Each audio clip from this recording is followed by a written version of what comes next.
नमस्कार, मैं डॉक्टर स्वप्निल गौतम। आज हम बात करने जा रहे हैं बहुत ही थॉट प्रोवोकिंग, बहुत ही एक्साइटिंग और बहुत ही इंटरेस्टिंग टॉपिक। और ये ऐसी टॉपिक है जिसके बारे में आपने बहुत बार मुझसे चर्चा की है, रिक्वेस्ट की है, आग्रह किया कि इस पर बात करूं मैं। और एक बार निकट पास्ट में भी मैंने इस पर चर्चा की थी, बट ये एवर एक्सपैंडिंग फील्ड है, तो चलो इस पर फिर से बात करते हैं। जी हाँ, मैं बात करने जा रहा हूँ HIV वैक्सीन के बारे में। HIV वैक्सीन कहाँ हम पहुँचे हैं, विज्ञान में क्या प्रगति हुई है और रिसर्च ने कहाँ तक इस पर इम्प्रूवमेंट लाया है। HIV वायरस ऑलमोस्ट 40 साल से हमारे बीच में है, ऑलमोस्ट 40 ईयर्स। और जब से ये वायरस हमारे बीच में, तब से हमारे वैज्ञानिक इसके ऊपर शोध कर रहे हैं, रिसर्च कर रहे हैं कि कुछ ना कुछ हम वैक्सीन इसके ऊपर बना सके। लेकिन ये वायरस खुद में इतना चालाक चतुर है कि बार बार म्यूटेशन करके अपने रूप को बदलते रहता है, और ट्रीटमेंट के बावजूद भी ये एक डॉर्मेंट फॉर्म या रिजर्वायर फॉर्म में रहता है, और ART बंद करते ही ये फिर से बढ़ जाता है, संख्या में बढ़ जाता है। तो आज के टाइम पे हम कितने करीब हैं, कहाँ तक पहुँचे? क्या हमारे पास HIV रोकने की कोई नई हथियार तैयार हो रही है? क्या नया रोकथाम का कोई जरिया हो रहा है तैयार? और 2024-2025 में बहुत ही बेहतरीन लाजवाब ट्रायल्स हुए हैं HIV के वैक्सीन के फील्ड्स में। बहुत कुछ नया आया है। तो ये पिछले 2 सालों में, आखिर के 2 सालों में जो ताज़ा प्रगति हुई है उस पर हम चर्चा करेंगे। सबसे पहले बहुत सारे वैक्सीन के ट्रायल्स हुए थे पहले, जो असफल रहे, और असफलता ही सफलता की सीढ़ी होती है। और आज सबसे इंपॉर्टेंट चीज़ जो इसके ऊपर कार्य हो रहा है वो है ब्रॉड न्यूट्रलाइजिंग एंटीबॉडीज़। यानी ये ब्रॉड न्यूट्रलाइजिंग एंटीबॉडीज़ का मतलब क्या होता है? ये HIV के अलग अलग प्रकार, स्ट्रेन्स के ऊपर काम करता है और उनको ख़त्म करता है, उनको मारता है। और सबसे ज़्यादा काम इसके ऊपर ही हो रहा है। और जैसे जैसे हम जाएंगे इस वीडियो के अंत में, हम एक बहुत ही इंटरेस्टिंग, दिलचस्प जीन थेरेपी इसकी भी बात करेंगे। तो पहला जो है इंटरनेशनल एड्स वैक्सीन इनिशिएटिव और NIH के ट्रायल्स हुए हैं, जहां पे उन्होंने ब्रॉडली न्यूट्रलाइजिंग एंटीबॉडीज के पाथवे को एक्टिवेट किया है। कैसे किया है? इम्यून सेल्स के शुरुआती 20 सेल्स को उन्होंने ट्रेन किया है, सो दैट कि ये HIV को रिकॉग्नाइज करे और इनके ऊपर एंटीबॉडीज, ब्रॉडली एक्टिंग एंटीबॉडीज बनाए। इसके इंकरेजिंग रिजल्ट्स हैं, और आने वाले भविष्य में इसके और कॉम्प्लेक्स बूस्ट डाल के और इसे इफेक्टिव, लॉन्ग लास्टिंग बनाने की काफ़ी ज़्यादा प्रक्रिया चल रही है। तो ये ट्रायल्स जो हुए हैं, ये इंटरनेशनल एड्स वैक्सीन इनिशिएटिव और NIH national institute of health के द्वारा की गई है। इसके अलावा MIT ने बहुत ही बेहतरीन, बहुत ही लाजवाब 2 डोज ऑफ वैक्सीन का उन्होंने स्टडी किया है। एक छोटा डोज जिसे प्राइम कहते हैं, प्राइम डोज, और 1 हफ्ते के बाद थोड़ा सा डोज बढ़ा के जिसे हम बूस्टर डोज कहते हैं। इसके दौरान उन्होंने देखा है कि ये 2 डोज थेरेपी देने से जो इम्यून रिस्पॉन्स है वो बेटर है, अच्छा है, और इम्यून मेमोरी भी काफ़ी टाइम तक मेंटेन रह रहा है। और इसका दूसरा फायदा क्या है, लाभ क्या है, कि इससे जो वैक्सीन की डोज है, मात्रा है, वो कम हो जा रही है और खर्चा भी कम होता है। इसके कारण ये वैक्सीन को हम डेवलपिंग कंट्रीज में भी अप्लाई कर सकते हैं, यूज़ कर सकते हैं। और सबसे लाजवाब बात कि अगर ये वैक्सीन सच में कारगर साबित हो गया, तो हम इसे एक मास इम्यूनाइजेशन के रूप में इस्तेमाल कर सकते हैं। और सेम प्लेटफॉर्म पे, सेम टेक्निक से मलेरिया, TB के ऊपर भी इस वैक्सीन टेक्नोलॉजी पे हम काम किया जा रहा है। इसके अलावा फ्रेड हचिंसन सेंटर ने इन्वेलप प्रोटीन वैक्सीन बनाई है।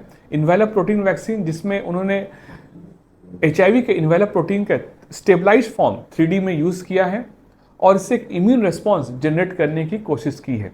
शुरुआती क्षण में, शुरुआती रुझान में अच्छे रिजल्ट्स, इंकरेजिंग रिजल्ट्स आए हैं, और ये एक बहुत ही बड़ा साइंटिफिक प्रूफ ऑफ कॉन्सेप्ट है, जिसके कारण long immune response, long term immune effectivity का अपने को मिलने की संभावना है।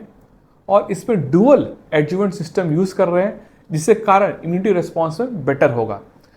और इसके अंदर clad protection, cross clad protection की यूज़ कर रहे हैं, सो दैट कि HIV के अलग अलग स्टेज को भी कवर किया जा सके। इसके अलावा mRNA वैक्सीन, ऑब्वियसली कोविड के टाइम में हम सब अवगत है इससे, mRNA के द्वारा HIV के भी फील्ड में काफ़ी ज़्यादा काम किया जा रहा है। ऑलमोस्ट 80% से ऊपर न्यूट्रलाइजिंग एंटीबॉडीज इसमें देखे गए हैं। और दूसरा फ़ायदा mRNA वैक्सीन से क्या है कि आप इसको अपग्रेड कर सकते हैं, बूस्टर दे सकते हैं, और जैसे भी वायरस में कुछ म्यूटेशंस आ रहे हैं आप अपने वैक्सीन को भी अपग्रेड कर सकते हैं।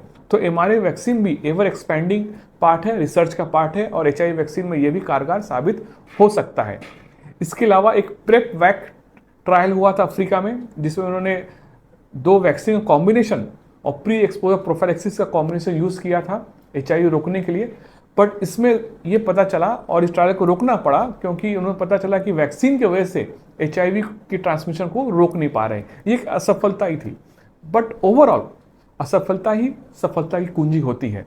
हम असफल होंगे तो ही कुछ नया सीख पाएंगे। ये असफलता से हम ये सीखते हैं कि पुराने GP 120 बेस्ड जो वैक्सीन है वो अब कारगर नहीं है।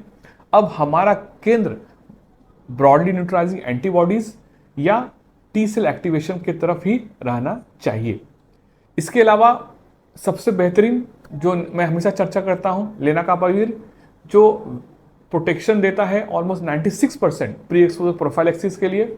ये almost as effective as a vaccine है। ऑब्वियसली प्री एक्सपोजर प्रोफाइलैक्सिस है, HIV नेगेटिव पेशेंट के लिए यूज़ कर सकते हैं। साल में 2 डोज लेके आप HIV से बच सकते हैं। तो ये भी एक गेम चेंजर है। और लास्ट में सबसे इंटरेस्टिंग कॉन्सेप्ट जीन थेरेपी के फॉर्म में, जिसे हम IBT101 कहते हैं, ये क्रिस्पर टेक्नोलॉजी है, जिसके कारण HIV जो बॉडी की सेल से जुड़ा हुआ है उसे हम कट करके निकालते हैं क्रिस्पर थेरेपी के द्वारा, और सेल्स को, कोशिकाओं को हम HIV के प्रभाव से निकाल रहे हैं, अलग कर रहे हैं। तो ये बहुत ही बेहतरीन है। इसे और बेटर करने के लिए इसके डोज, इसमें लिपिड नैनो पार्टिकल्स इसको एक्ट कर रहे हैं, और ये लॉन्ग टर्म में एक बहुत बड़ा गेम चेंजर और इफेक्टिव फॉर्म ऑफ थेरेपी होने जा रहा है। और बहुत संभव है कि ये EBT101 एक प्रकार का फंक्शनल क्योर के रूप में सामने आए निकट भविष्य में।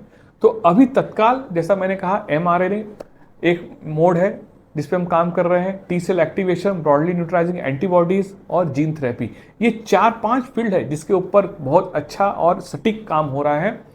इंडिया में अभी बहुत ज़्यादा ट्रायल्स है ऐसा मुझे तो ज्ञात नहीं है फील्ड पे होता हुआ, बट हिंदुस्तान के वैज्ञानिक, मुझे बिल्कुल विश्वास है कि वो इसमें बिल्कुल लगे होंगे। खासकर इंडिया अभी ग्लोबल वैक्सीन इनिशिएटिव का एक अभिन्न अंग है। ICM और वायरोलॉजी सेंटर और IVI इंडिया इसमें जरूर घुसे हुए हैं, इसमें जरूर लगे हुए हैं, और बहुत जल्द इंडिया भी इसका वैक्सीन का ट्रायल्स करने वाला है। इन शॉर्ट मैं फिर से यही कहना चाहूँगा कि HIV वैक्सीन बहुत ही लाजवाब, दिलचस्प, इंटरेस्टिंग, इवॉल्विंग फील्ड है। बहुत सारी अपार संभावनाएं हैं। हम बहुत करीब है, निकट है कि HIV को ख़त्म कर सकेंगे, मार सकेंगे, और HIV से हमेशा के लिए निजात पा सकेंगे। तब तक के लिए बहुत ज़रूरी है कि HIV के लिए आप प्री एक्सपोजर प्रोफाइलैक्सिस लें अगर आपको रिस्क एक्टिविटी है, हाई रिस्क एक्टिविटी है। अगर पोस्ट एक्सपोजर की जरूरत है वो लें। अगर आप ART पे हैं तो बहुत ज़रूरी है कि आप रेगुलर दवा, रेगुलर फॉलोअप में रहें। हमारा ये वीडियो बनाने का मकसद था कि आपको हम सही जानकारी दे सकें, कोई सटीक जानकारी दे सके, HIV की वैक्सीन पे ताज़ा प्रगति से आपको अवगत करा सके। अगर आपको हमारा वीडियो पसंद आ रहा है, कृपया हमारे वीडियो को लाइक करें, चैनल को सब्सक्राइब करें, कुछ भी कमेंट, कुछ भी टिप्पणी बेझिझक कमेंट बॉक्स में मेंशन करें। धन्यवाद।